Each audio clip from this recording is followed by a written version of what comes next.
And this technology's fast. There we are. Hey guys, Ted Bogert with the Ted Show.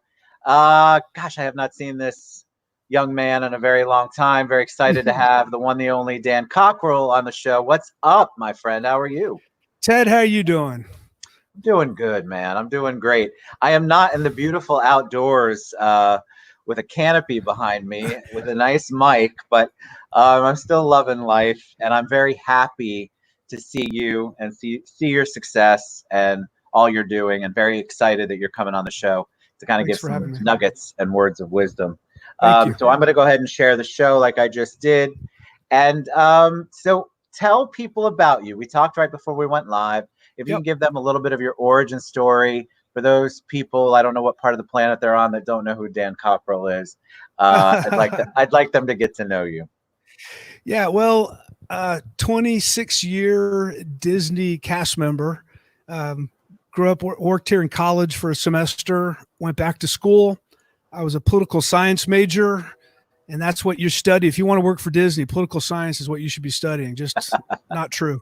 So right after I graduated, came back down to Walt Disney World and got a job parking cars at Epcot, and started on the front line like many executives do at Disney, and learned the business, and went to France for 5 years, opened Disneyland Paris as a frontline management trainee, and opened parking over there, and then worked there for 5 years. Met my wife, got my green card to stay there. She's from France, so we got to stay over there. Our son was born over there, and then we moved back to Walt Disney World, back to Florida in 1997, and I spent the next 22 years working at Walt Disney World. We had 2 more kids along the way, and left almost 2 years ago. This May will be 2 years ago I left, and my wife and I started our own company and are doing keynote speeches now and leadership workshops and podcasts. I just finished writing a book and just trying to figure out the new world. You know, with this COVID thing, we are learning how to do webinars. She's putting together tons of information, and we're just kind of making our way.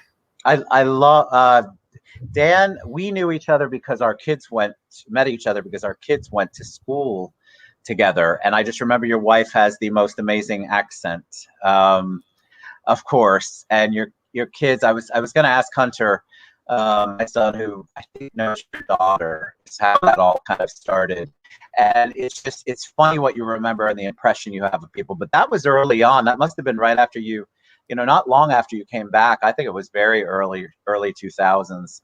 But that's right. So tell me about the passage, the leaving after a total of 26 years, what that was like, because that is a long career at any place, but you had some major leadership roles, and for you to exit, that's a big deal. That's a new start. Yeah. The word terrifying jumps to mind is the biggest word I could use. About 3 years ago, Valerie, I got home from work, and she said, you know, what are we doing next? And I said, there is no next. At Disney, you either die there, which is unfortunate, or you retire, but you don't leave. And so I thought about that question for a year, and we talked about it for a year. And Disney's such a great place to work. You are committed. It's a very but I'd had 19 different jobs with that company, and we started to think about what if we could go just totally start over again. And so from my perspective, I call it a calculated risk, because our kids we were going to be empty nesters. We weren't going to disrupt their lives by trying something new. I told Valerie, what if it doesn't work out? She said, well, you can just go get a job. And I said, you're supposed to be more worried about this than I am. I'm usually the one that says everything's going to be all right, and you're the worrier. And she said, no, let's go. And so we made the leap. And, you know, my dad did this 16 years ago. He retired from Disney in 2006 and went off and, you know, became an entrepreneur himself, wrote 4 books, podcasting. And so I talked to him about it, and he was very supportive. He said, look, I'll mentor you. You're going to have a great time. There's so much opportunity out there. Disney's a great calling card. And so I took the leap, and I've been getting mentoring from him. My wife has been fantastic. We just celebrated our 27th wedding anniversary 2 days ago. Congratulations. And thank you. And what I realized was we'd learned how to be married fairly successfully, but we'd never learned how to work together. So that was quite a ride. And we had a whole nother learning curve of how to kind of trust each other professionally. And we It's finally different, started, right? it's very different. And there was one of three things was going to happen. We either going to figure it out, one of us was going to kill the other one, or we're going to get divorced. So luckily we came to an agreement. We're hitting it on all cylinders now. You're So, gonna we're doing that. And I've just been so pleasantly surprised about how generous entrepreneurs and people I've talked to have been with their time, their advice, their resources. It's kind of that pay it forward. So as I'm learning now to be an entrepreneur and other people are talking about it, I feel like I need to go help them and give them some context. Here's some landmines to look out for, and here's what works, and here's where you shouldn't spend any time. And I think we learn as we go. But it's so on one hand, I got tons and tons of great experience. On the other hand, we both feel like we're just starting out our careers, which is a pretty funny feeling. It's fascinating to redevelop or kind of a rebirth when you've had a career, especially for as long as you've had it, and you worked for someone, even though you had a leadership position and you're creative. It's still, at the end of the day, it's not your company, and now you have your company. You make the decisions. You get up in the morning and decide what to do and what not to do.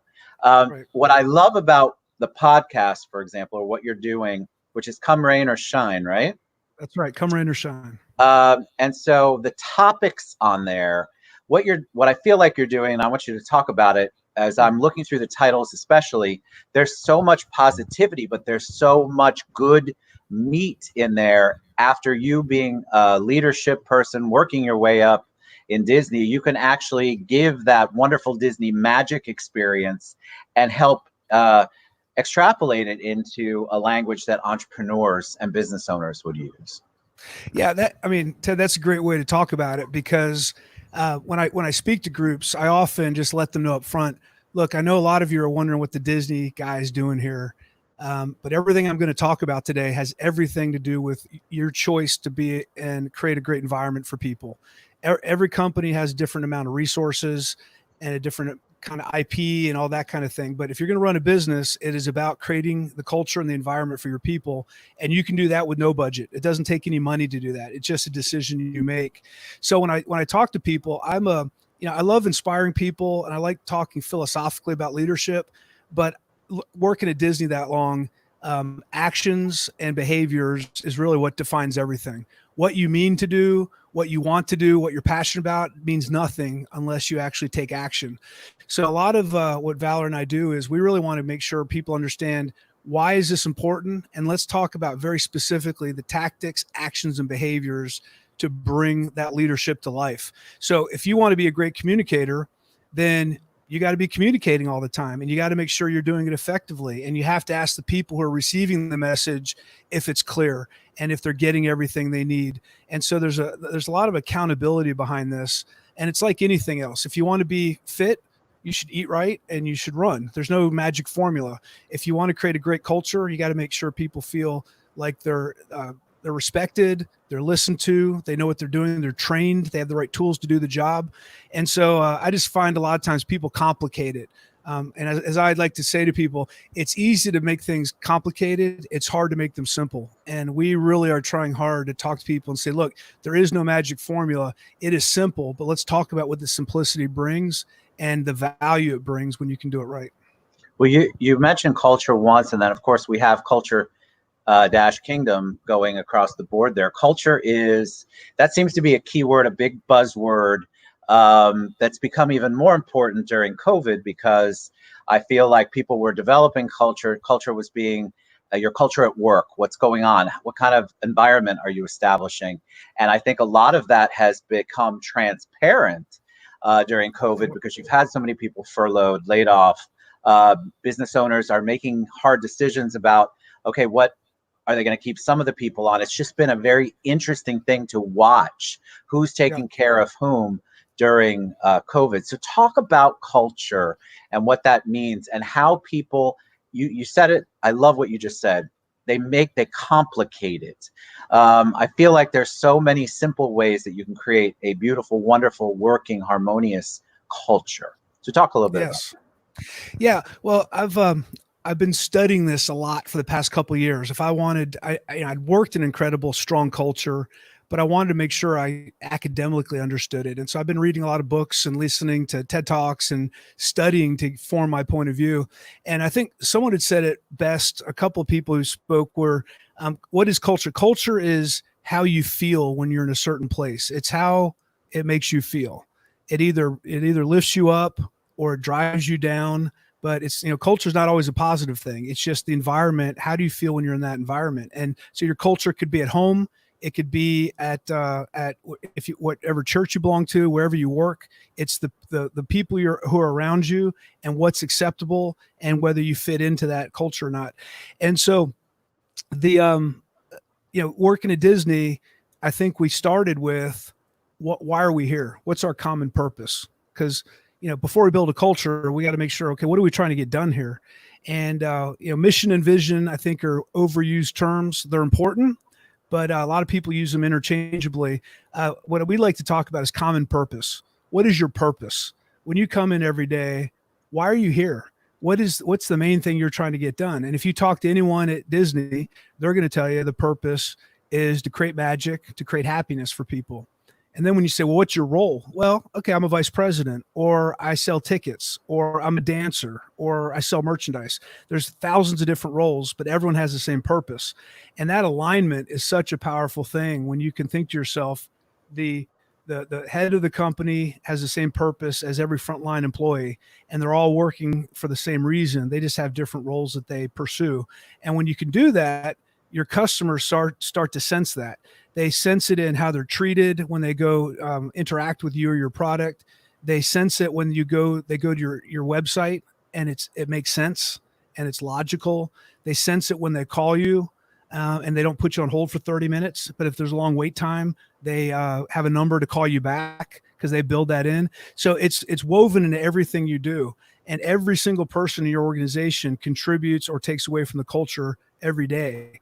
And at Disney, we're really big. There's 74,000 people working there. There's 50 million people visiting there.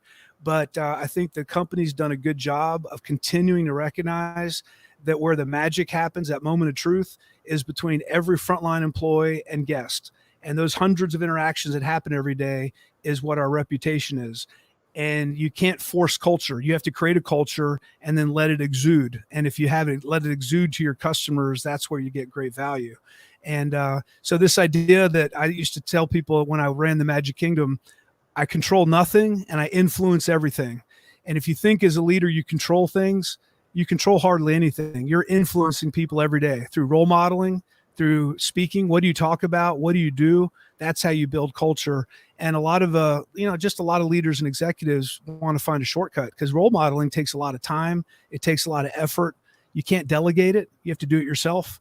And that's why I think more companies don't have people that lead by example because you have to be on the front line every day and you have to be at 10,000 feet thinking about the strategy of the company. And a lot of people just have problem kind of toggling between both of those things. I feel you're absolutely right. I feel like leadership, obviously it trickles down. So you were talking about lead by example. A lot of times it's all words. So we want to create a culture of XYZ. We want to be productive and creative. Yet that's not implemented because leadership overall doesn't seem to walk the same walk and certainly talk the same talk as what they're putting down. And so what happens, I've consulted with some companies on this exact topic. I feel like they want to manage it down. They want to micromanage the culture instead of creating it and allowing it to blossom. And I love what you said. You influence, you don't control. And people tend to want that control over it and don't realize how much more positive it would be if they would just be the influencer of it and establish the role and show people this is how I want it. So I'm up here in the role and you're in a different role, but I'm still doing the exact same thing. And that's one thing you mentioned about the Magic Kingdom. When you went there, you knew on everyone's mind was make it magical for the customer, make it magical for the guest. Nobody ever doubts that. And so it doesn't matter who's doing it. If it's the president all the way down to the person who's emptying the trash cans, everybody was smiling and making it magical. And that's where that culture top down really works. Yeah, and absolutely. And that alignment I mentioned before, people say, how do you empower your employees? I say, well, you make sure they know clearly how to make decisions. They know what they can do. And if they know that your playbook of what you're trying to do is the same as theirs, then they'll start to take risks and they're going to start to make decisions because they understand how you'd make the same decision. And it's when I used to talk to a lot of the college kids who came down, and I'd say, look, you work in a really special company because the things you learned when you first got here about safety and courtesy and show and efficiency and about creating magic, that's the same thing I'm working on every day in my job. I don't have a secret executive handbook. The things I'm working on are the same things you're working on. We're just have different roles. And once people start to understand that, they start to realize, wow, I can take some ownership here and I can start to take some risks and I can start to be creative. When you go to Walt Disney World or any Disney park, the custodial cast members, you'll see someone with a bucket and a broom making water art. People who clean don't do that. But at Walt Disney World, they realized, how can I participate? I'm here to keep the place clean, but how can I participate in creating magic? How can I participate in making people happy? Well, I'm going to figure out doing that. If I'm a bus driver, maybe I can sing a song while we're driving the bus, or I can, make a special shout out for a birthday. That's going to be my role is to drive the bus safely. My purpose is to create magic and happiness. So how can I figure out how to do that my way? And when you do that, all of a sudden, just this creativity comes out of all corners. And it's an amazing thing. And it doesn't have to be just a theme park. If you run a drugstore, you run a gas station, you run an accounting company, you can do this also. You can create this. You got to figure out what your purpose is and then start making sure that your employees know that and start to differentiate yourself, and your customers will see the difference. They expect you to do the basic job. When I go to a gas station, I expect to get gas and I expect to be able to maybe get a Diet Coke inside. I don't expect all the other things that might happen when I'm there. And the ones that are able to differentiate that's the ones that are going to do well in the future. One of the topics you talked about on one of your podcasts was positivity is contagious. And that's also a big buzzword, positivity. But talk about how important that is, because everything that the leaders, this goes back to creating the culture, I think, and the environment. You could be a negative leader and lead by anger or whatever you're leading by in a negative way, or you can be a positive one. And all of that trickles down, and you don't realize how much that impacts the morale, the productivity, et cetera, of all of the things going on in the company. So talk about positivity. What can a manager, whatever level you're at, or what can an employee do? What can somebody do to continue the positivity, to really create it in the workplace? Yeah, that's a great question. I think there's people think positivity sometimes is considered weakness, or maybe it's naive, or it's not practical because we're dealing with really difficult issues. Why are you always so positive about things? And the way I look at it, at least when I was working at Disney, is you went out of your way to hire people for your company. You determined that they were qualified to work for your company. So based on that, you should assume they're going to be superstars and they're going to be great at what they do. And when they don't do it well, you can still hold them accountable. But humans generally respond better to positive feedback. You get sustainable results over time with positive reinforcement. That's what recognition is. You reinforce the right behaviors and people are more likely to do it again. It's how you raise kids. It's a basic human instinct. And so short term, you can use negative reinforcement, but short term, people are going to choose to leave because they have options. They're going to go to another company, or they're just going to decide, I'm only going to work as hard as I need to not get fired here. And there's a lot of disengaged people in the workforce who know exactly how much to do, just to the point where you're going to keep them because they're not breaking any rules. They're not doing anything wrong, but they have this discretionary effort they're holding back because they don't feel respected. They don't feel like you're paying attention to them. They don't feel like you care about them. And when you're positive, you can bring a very uplifting experience to them. I would compare also, positivity with empathy, putting yourself in other people's shoes and understanding their point of view. It was funny when I worked at, once again, I'll go back to some of the jobs I had, but outdoor food was an area I was an operations manager of when I worked at Epcot. And I remember I'd walk up to a college program cast member. It's 120 degrees outside with 90% humidity. They got a line of 10 people, and you're a manager and executive. You walk up, hey, how you doing? And you're thinking to yourself, they're saying, oh, I'm good, thank you. You know what they're thinking is, it's 120 degrees out here. It's 90% humidity. How do you think I'm doing? Are you going to help me here?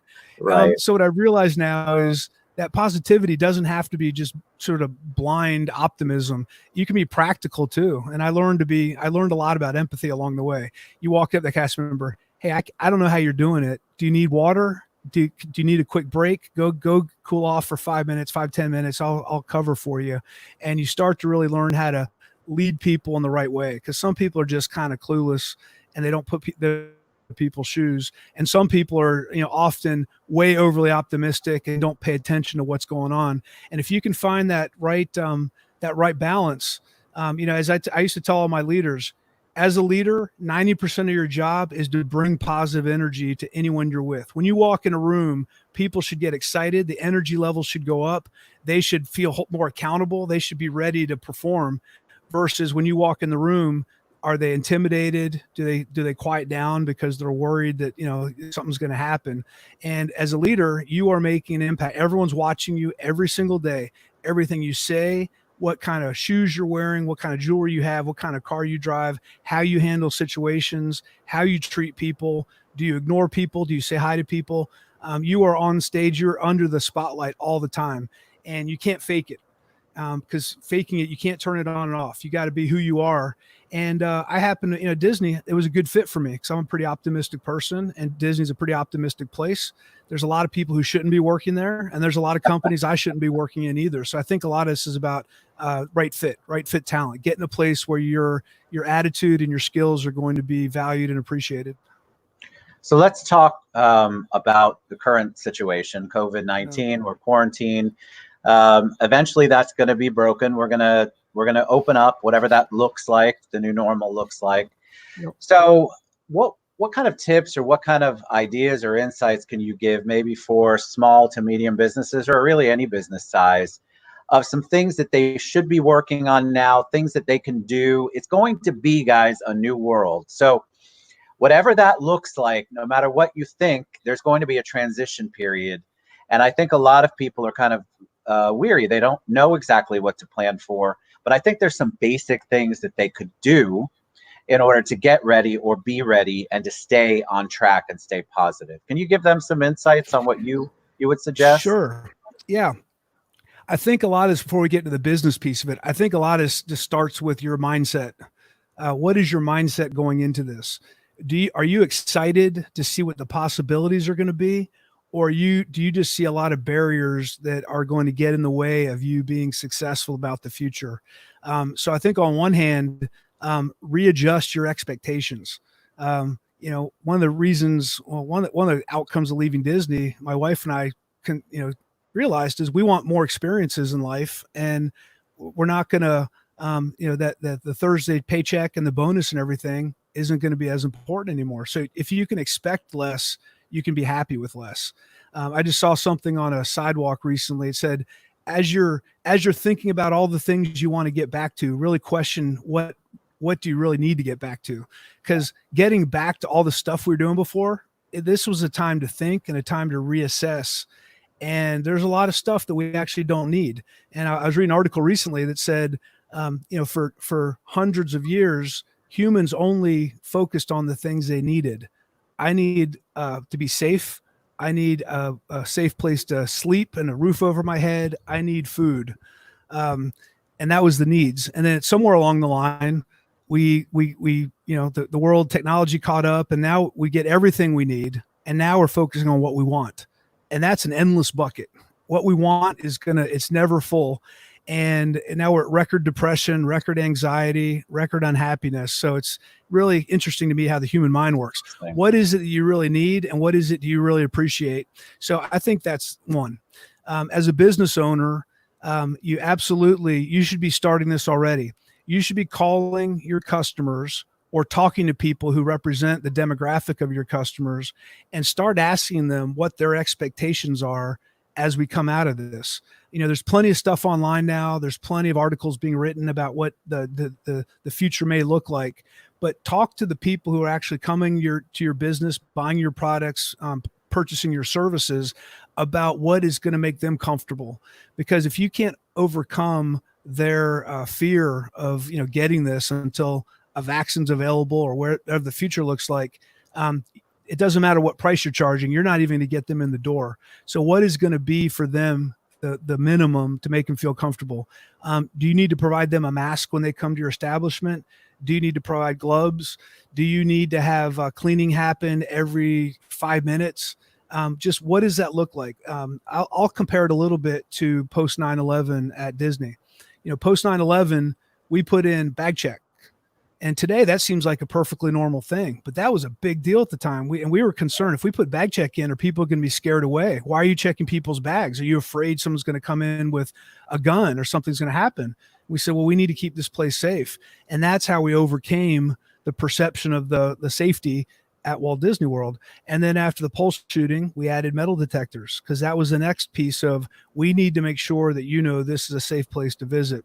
So it's going to be very complex and complicated, but understand what your customers expect.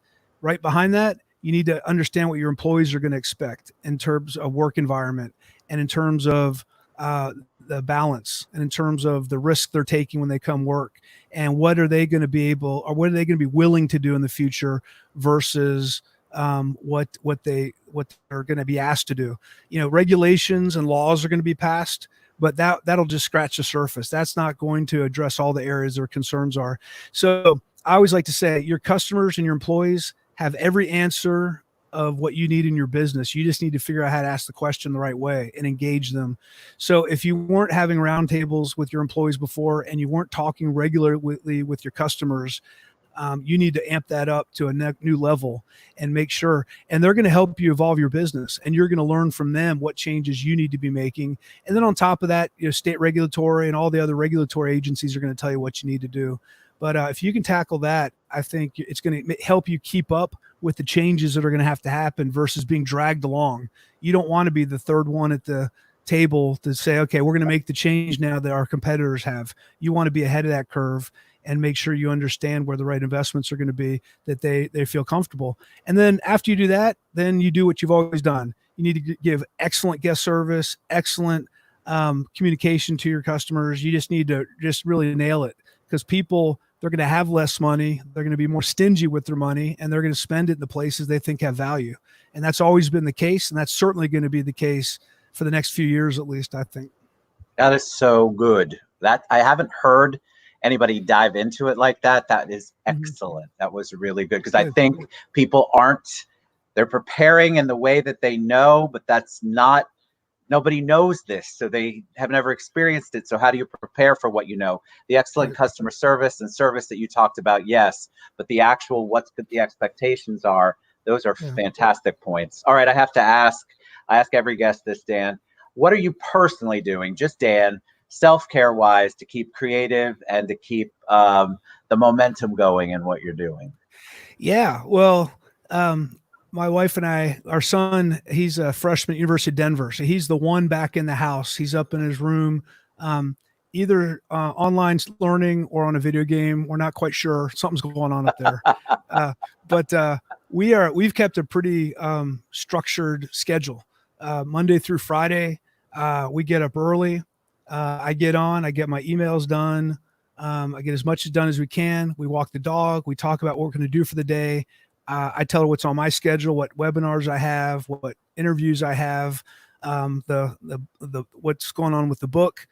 She asked me what I need support on moving forward. I'll say, I got a webinar next Friday. This is the topic. She starts putting that together at lunch. We touch base at lunch. She usually goes and takes a walk. I go take a run. I've been exercising every single day. That's my release. And then the evening we all have dinner together. We started watching Lost. We never saw the series. 16 years later, we thought it was time to get on board. And so we're getting a little entertainment in. We go to bed fairly early and do it all over again. And then on Saturdays and Sundays, we don't schedule anything. We went on a 20-mile bike ride yesterday.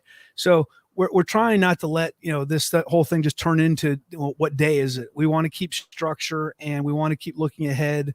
We're talking to lots of people. I'm running 10 mastermind groups now, Monday through Friday, on a 2-week rotating basis. I reached out to a lot of my followers and said, who would like to get on a Zoom call at 1:00, and 230 people responded. So Wow. every day at 1:00, I have people from Europe, Australia, South America, United States, Canada, all walks of life, entrepreneurs, executives, podcasters, and we just get on as a group and we chat for an hour about what's going on, what we're hearing about, what's on our minds. We share stuff, and it's been awesome learning experience to connect with all these people. So, and I also started a daily podcast on the Come Rain or Shine channel called Lemons to Lemonade. So I've been doing that now for about 3 weeks. So every day, Jody, my partner, and I do a 5 or 6 minute podcast. We tell a couple jokes. We tell people what's going on, what we're hearing, and just to keep people's spirits up. And, you got to do something. Yeah. Every day I want to have a list of stuff to get done, and I want to get it done. And it's funny, no matter how small it is, how confident you feel at the end of the day when you get stuff done. So anytime you feel down and you're like, this is overwhelming me, control, just say, okay, you know what? I'm going to run a mile every day moving forward. Or I'm going to take a walk around the block 5 times, or I'm going to read a book and I'm going to read a chapter a day. Just be productive, get something done. And it's, I think human nature, it'll just make you feel better about yourself, and it'll lead to other things you can get done. Man, you're awesome. What an honor to have you on, my friend. I appreciate such great nuggets. I can't wait to share this with everybody. Because I think that your insight, your experience, and your passion and compassion for people is overwhelmingly positive, and I think a lot of us can learn from it. I know I can. I listened intently, so I spoke less in this show than I speak in most shows. So thank you for that. Yeah. No, I think it's good. People they hear me 8 times a day, 7 times a day. It's very good for them to hear you. And I think for context, I mean, Valor and I, we had every speaking engagement for like the next 4 or 5 months was canceled. So we, there was a bunch of stuff. So we were in the same boat. We were like, oh man, what are we going to do now? And so we had a couple days and we just sort of scratched our head and said, well, let's see, we make a big list of what you can control and a big list of what you can't control, and focused on the control list. Our daughter's graduating from CU Boulder in a few days. And we've been talking to her. We said, hey, maybe you can learn, we're going to learn how to work remotely. Maybe the Peace Corps is a possibility. Maybe you go back and get your master's. So there's options. You got to keep options open. Well, thank you. All right. So dancockerell.com. The book website is also there, culture-kingdom.com. Right. Dan is accessible. I don't want to overrun him, but listen, if you have a question, I tagged him on Facebook, tagged him on LinkedIn. You can go to the website. You can reach out to him. What a joy, my friend. Thank you so much for coming on the show and sharing. Well, like I said, I watch your show, Ted. It's great. It's always very interesting, and you're doing a great job. So thanks for having me. I appreciate everyone participating. All right, tell Valerie I said hi. Thank you so much. Appreciate you, Dan Cockerell, guys. Bye-bye. Can't beat this. Bye, buddy.